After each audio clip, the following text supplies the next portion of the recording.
Hello, welcome to Stick War 2, The Order Empire. Now you may have heard of games like Stick War 1, Stick War Legacy, or the upcoming Stick War 3. I honestly don't see much people talk about Stick War 2 compared to those other games, so I want people to know about this game and we are going to revisit the entire game in its entirety. So let's start the game.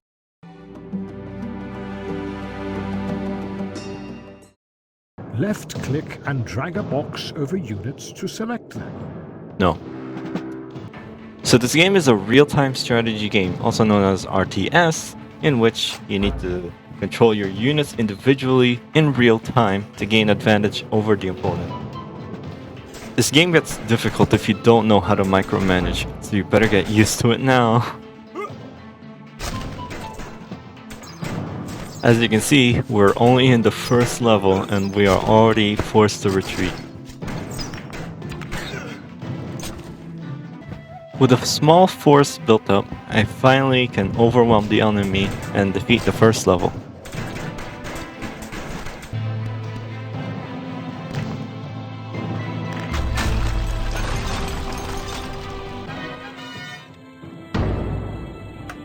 We also get a recap on what went down in the fight, such as statistics. Here's our upgrade tree. Unlike the other games where you upgrade individual units, you actually upgrade to unlock abilities. Let's get to the next level, the arkadons.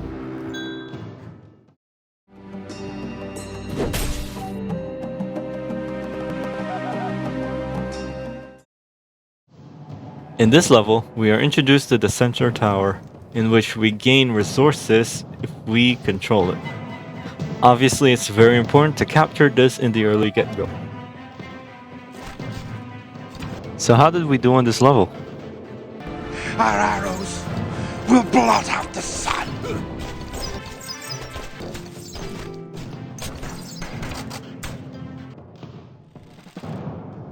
Yeah, that's not happening. On the next attempt, I tried to target their miners early to slow down their economy.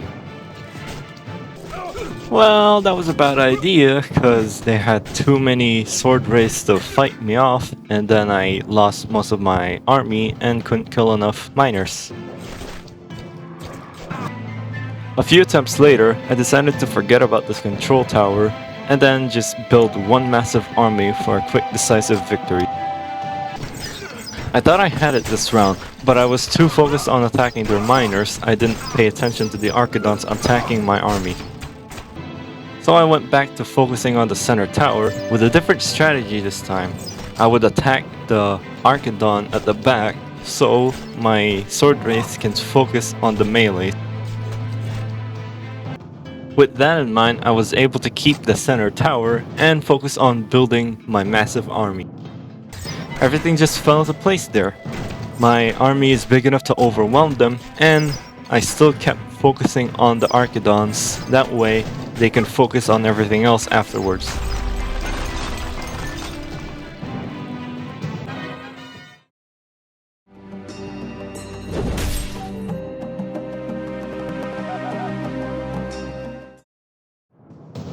We now move on to the shadow wraiths, basically ninjas. This level was pretty much straightforward for the most part. There wasn't much resistance when it came to the center tower, which led me to creating a much bigger army faster. I think it's because Shadow Wraiths are expensive units, and that they are support units where they are not a primary unit to be in the main army. With that, we were able to overwhelm the enemy much easier than the previous levels.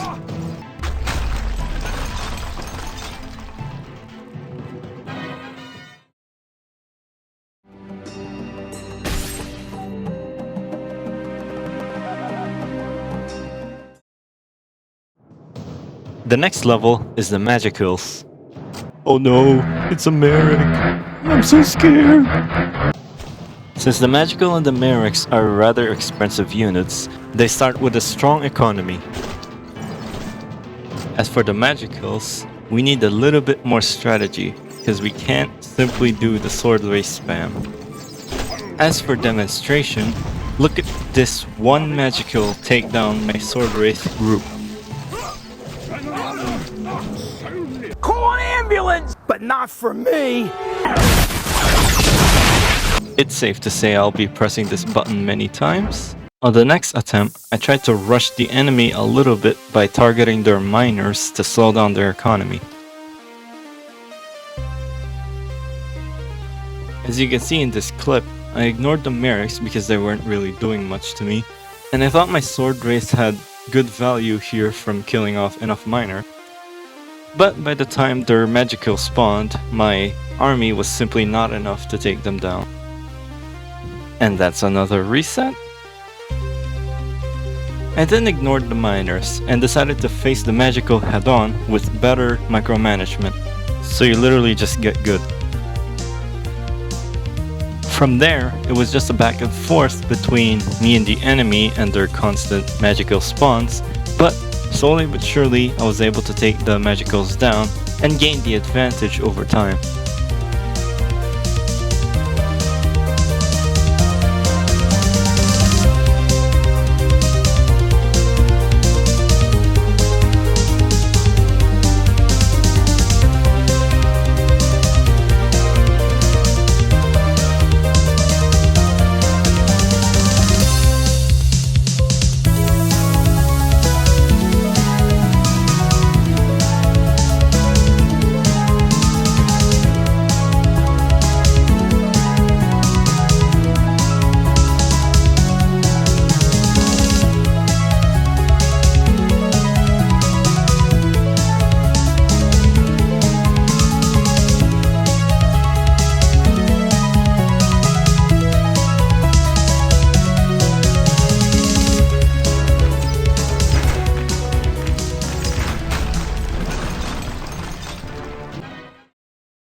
We finally made it to Westwind. Here, we face every single one of the rebels that we've encountered so far.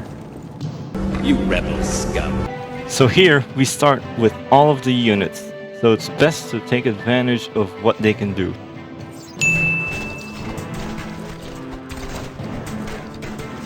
You failed! On the next attempt, I learned from my mistakes and actually used the magical to my advantage. It's also good to mention that the Merc is at the back this time, so it's nice and safe while it heals the rest of my units.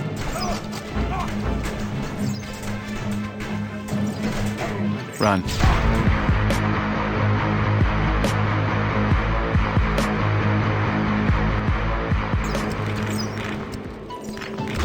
That was a rather easy level when you know how to micromanage. It's not even competition. With the rebels done, we're finally moving on to the next phase of the game.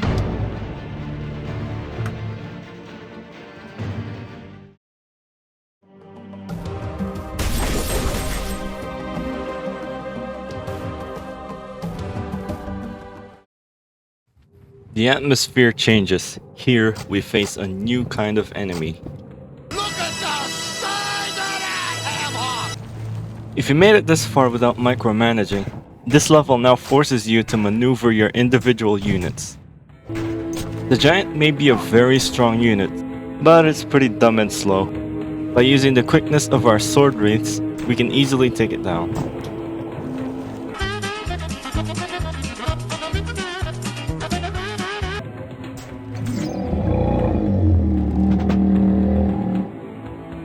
You fools thought Inamota belonged to you. We have been here all along, biding our time, crowing with the power, while your armies destroy themselves in battles over land that belongs to me. But now you have enslaved my babies, and I will wait no more. Now you will feel the wrath of the Chaos Empire.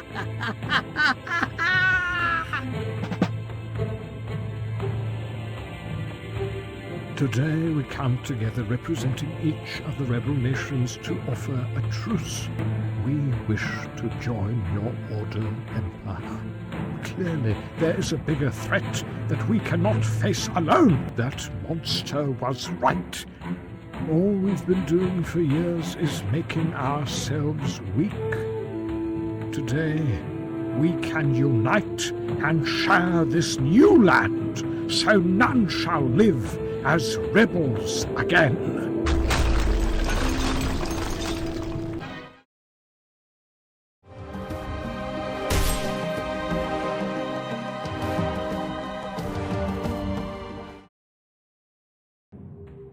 Now we are facing the Chaos Empire. So our first challenge for this is the bombers. These are suicidal units.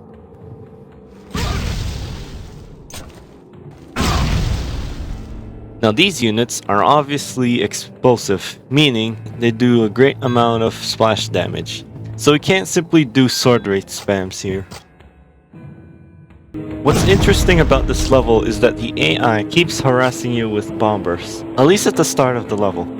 We can use this to our advantage by cycling through our sword raids to tank the blast while some heal from it. All of this was a ruse, however, since eventually they spawned their giants.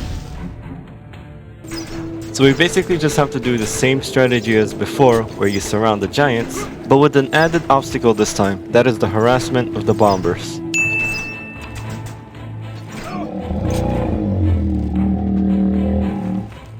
Here's a better example. Fortunately, the AI is dumb enough to use too many bombers on one unit. After killing a bunch more giants,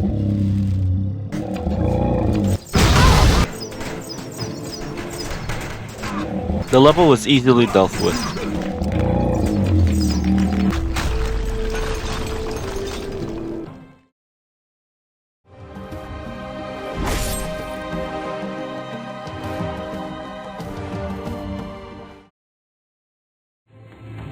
Incoming the Juggernauts. These are evil Spiritans. As far as I know, these are just as powerful as Spiritans.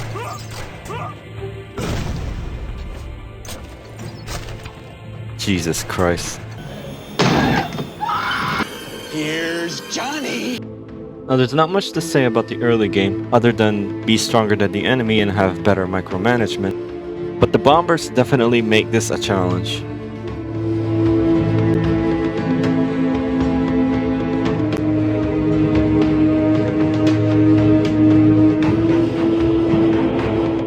I also implemented mercs into my army, obviously to heal my units.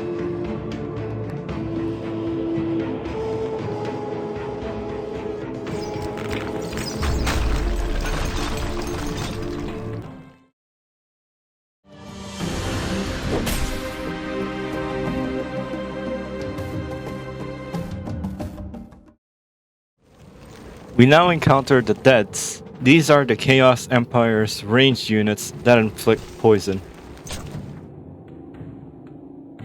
So it's just a bunch of ranged units. So we can just keep using that same strategies as we did as the arkadons, right?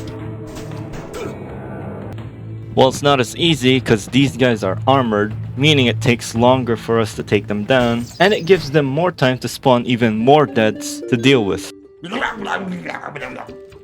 Did I mention they're poisonous? So all our sword wraiths are basically on a suicide mission. It was then I realized a valuable tactic.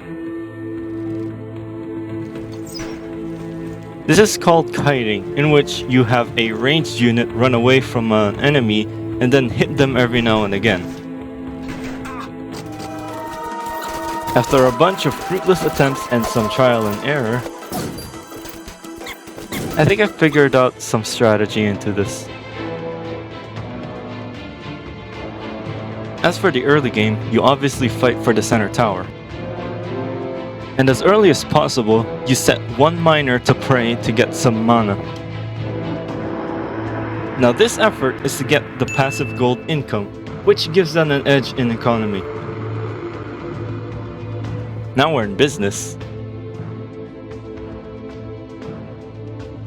The rest of the match was basically cycling through poisoned units into the garrison, such as the Spiritans.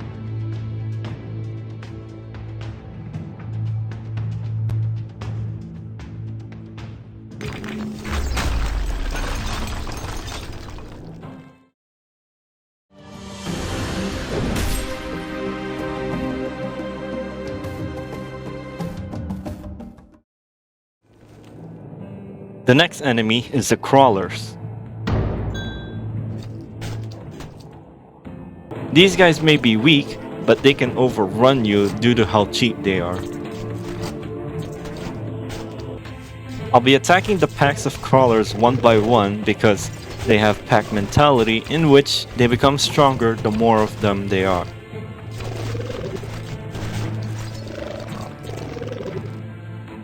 No casualties from that battle, so that worked out very well. It's all fun and games before the death arrives.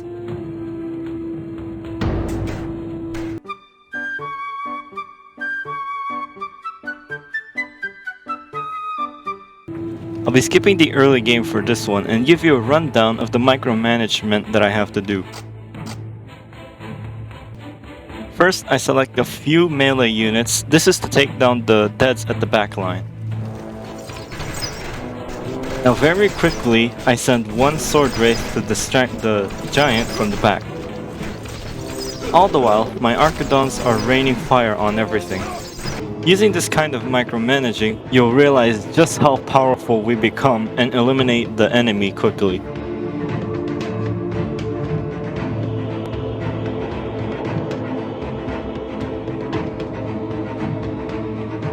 Remember that kiting thing I told you about? Here's an excellent example of it.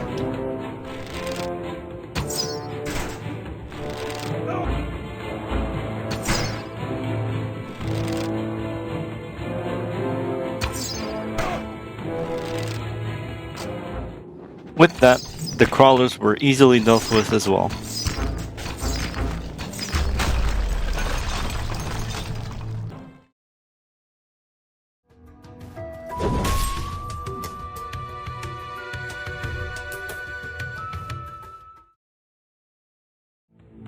Here come the Eclipsers, the flying archers of the Chaos Empire. We'll be relying heavily on our arkadons for this round. So how'd we do on the first attempt?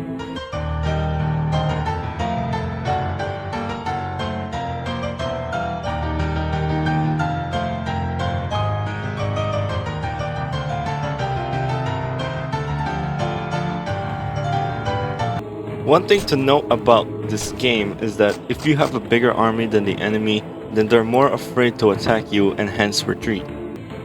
We take advantage of this by spawning a lot of sword wraiths and spawning just enough arkadons to take down the flying units.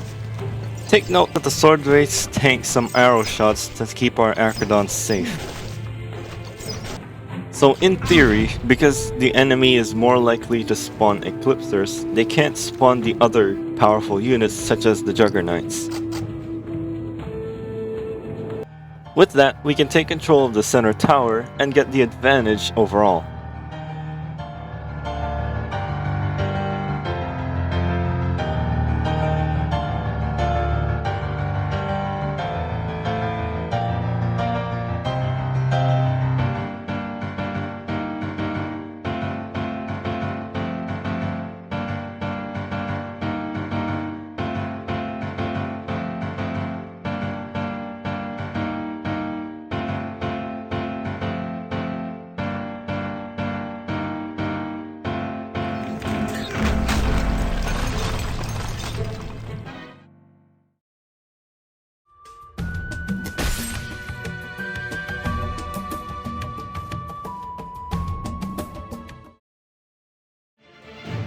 As we march on forward, closer and closer to the heart of the Chaos Empire, we encounter the Madokai.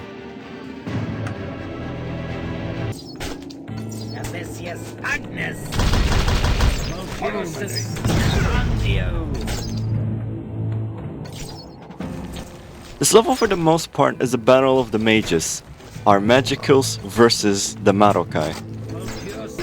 Here you see just how important the magicals abilities are. So this level is really easy actually. You're weak. I'm you. All you have to do is use your magical abilities wisely, keep your magical alive, and target those Madokai since they're very dangerous.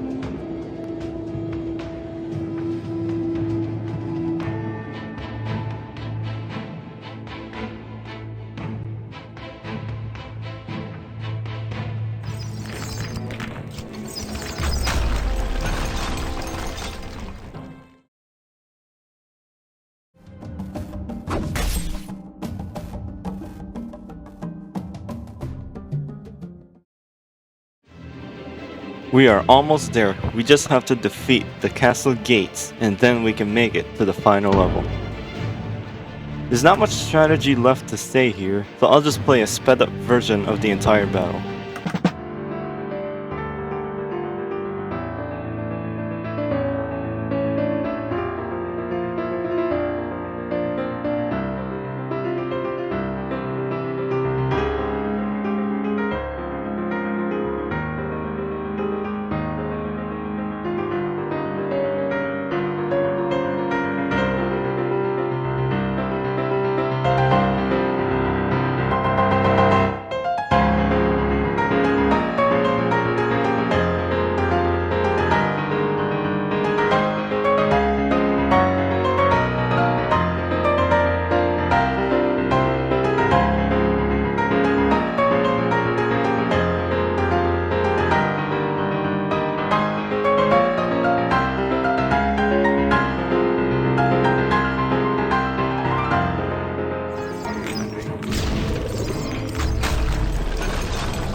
Here we go! We're at the final level, the Castle of Medusa.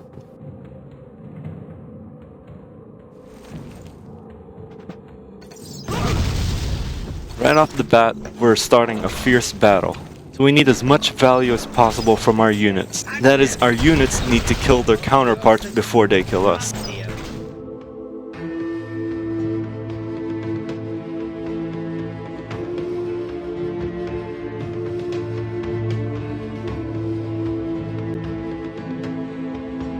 That's not happening.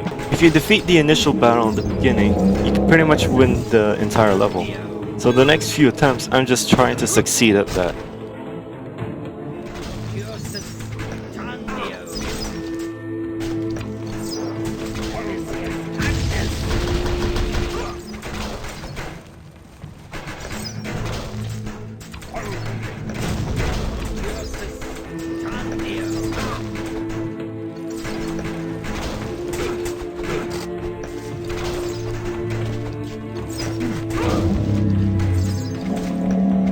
Once we get through that first battle, we're pretty much in the home run.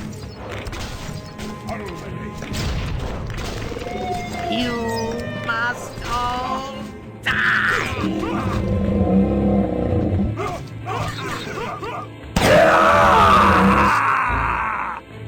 Here's the boss battle, Medusa herself. We have reinforcements, so it should be enough to take her down.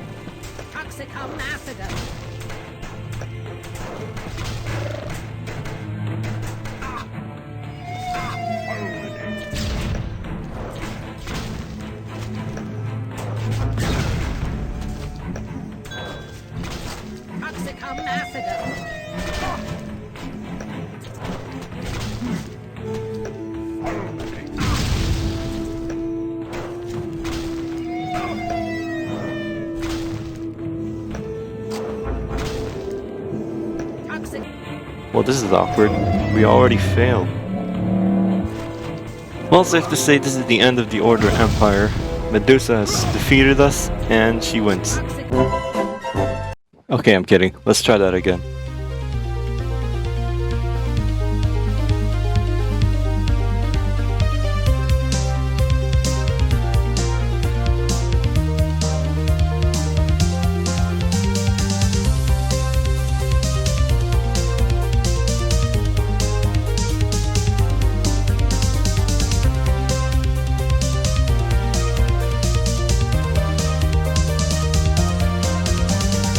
You must all die!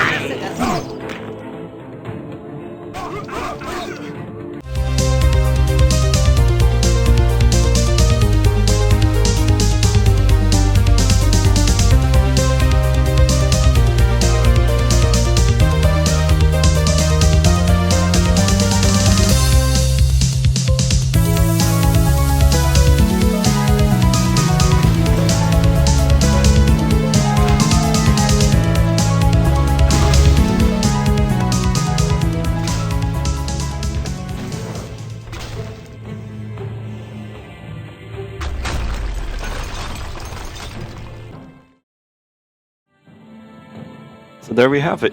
We completed the entire game, and I think that was very fun. Much better than Sec War 1 in my opinion. It's definitely much harder and more on strategy, but that's the point. Anyway, thanks for watching. See you in the next video.